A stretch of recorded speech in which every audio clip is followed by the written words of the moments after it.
So we're looking at the staff meeting and what to cover in the staff meeting. And remember, the staff meeting is the singular most important, really the singular most important thing you'll ever do in business. And for many reasons. Number one is it tells you where you're at. And so it gives you complete control of where you're at and where you're going in real detailed ways. That is, if you do it right. And this is how I was able to grow my business to $16 million a year. There's no way I would have been able to open 77 offices in 20 states, have 2 full-time associates in my office seeing 350 visits a week. There's no way I would have been able to do any of that without staff meetings. And so everything kind of starts and stops with staff meetings. And we'll go into the details of why. Now, again, remember initially, depending on how much you're doing and what part of it you're doing, initially it's going to seem a little overwhelming. But what happens is it gets to be very easy because everybody learns exactly what's going to happen. And, when it's going to happen, how it's going to happen, when it's going to happen. And these were the topics that I covered, and I went in detail. So initially it took a little bit for the staff to learn, what they were responsible for and to bring their statistics and information to the staff meeting. But when all the staff members know that this is the order of the meeting, in other words, these are the same subjects I cover every meeting. And I go into each of these subjects in detail. And each person knows what they're responsible to bring. And when that happens, it becomes very easy. In other words, everybody comes to the table, we hand out, this is the order, and then I just start with the first topic. And I just go right down the list, and as I cover each topic, the person responsible for that statistic covers those statistics.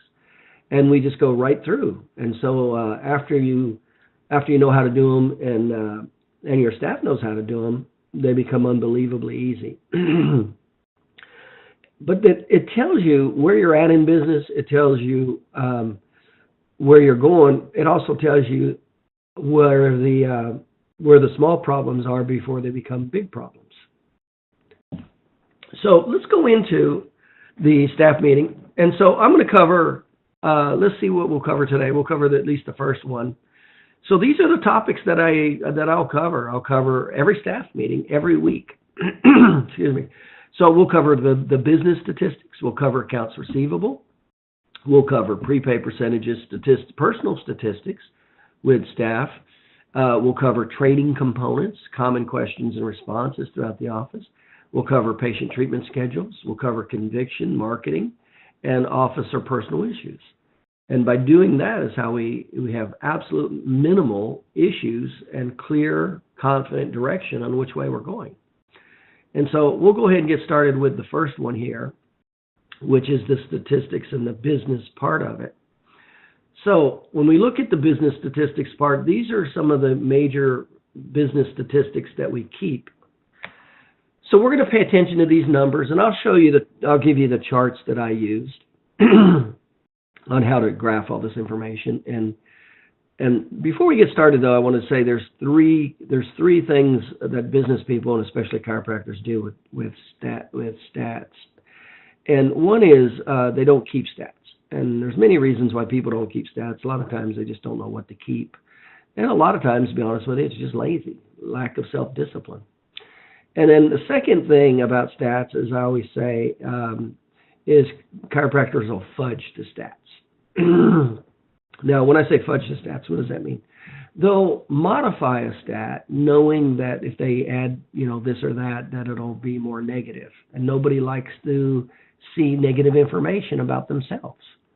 And so it's a very common thing, and that's a bad thing.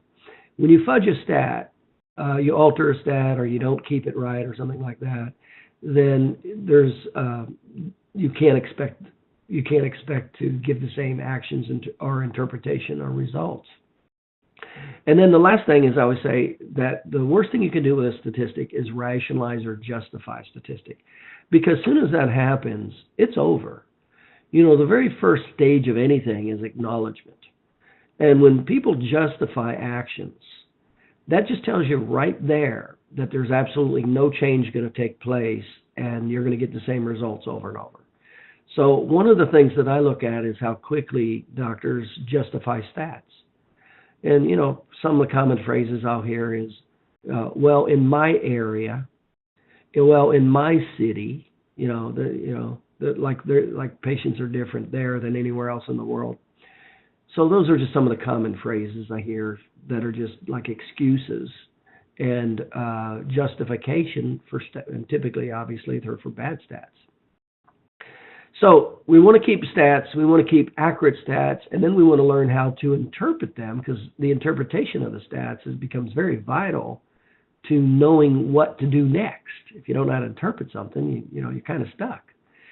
So these are the business statistics we're going to pay a lot of attention to: the gross production, gross collection, insurance collections, cash collections, total gross percent collections, dollar per visit, total scheduled visits, actual visits, percentage of appointment kept, rescheduled visits, visits not rescheduled.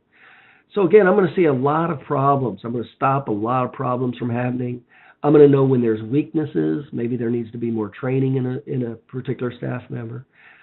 So, and also I just want to say the stat book should always be, stats are kept regularly and every day, as a matter of fact. And so they need to be in immediate access. And so typically things that are in immediate access are right in front of people. Like the person responsible for most of these stats is the front desk person, because they're going to have access to this information. And so the stat books are typically right under the cash drawer. So you use the cash drawer, all the time, every day. So it's right nearby. The phone you use every day a lot, so it's right within arm's length. Well, the same is with the stat books. The stat book should be in the desk drawer right under the stat book. That's how often. And it's a shame sometimes I'll go into offices and I'll say, let me see your stats. And they may pull out a book or something, and it's not even filled out. It hadn't been filled out in like 3 months or 6 months. And I can just put the stat book right down and I already see what the problem is. So they're filled out daily. Now, the stats, though, here's the rule with the stats is they're filled out. They're filled out by noon of the next day. So the person responsible for this is the front desk person, and they're required to be filled out by noon of the next day. Because a lot of times at the end of the first day, you won't be able to get the stats done necessary. So typically the following day, when you've done seeing patients right before noon, you take lunch. The front desk person pulls out the stat books and updates the stats for the previous day. So they're always up to date. And you always want to have them in books. I found when they're not in front of you, like some people will say, I'll put them in my computer. It's kind of like that saying, when you don't see it, you don't think about it, and that's what happens. And so I found that people that put them in the computer never even look at them because they don't see it. They got to go out of their way to open it up. Well, if you have the stat book there, it's just right there. It's real easy to just pull it out, open it up, and look at it.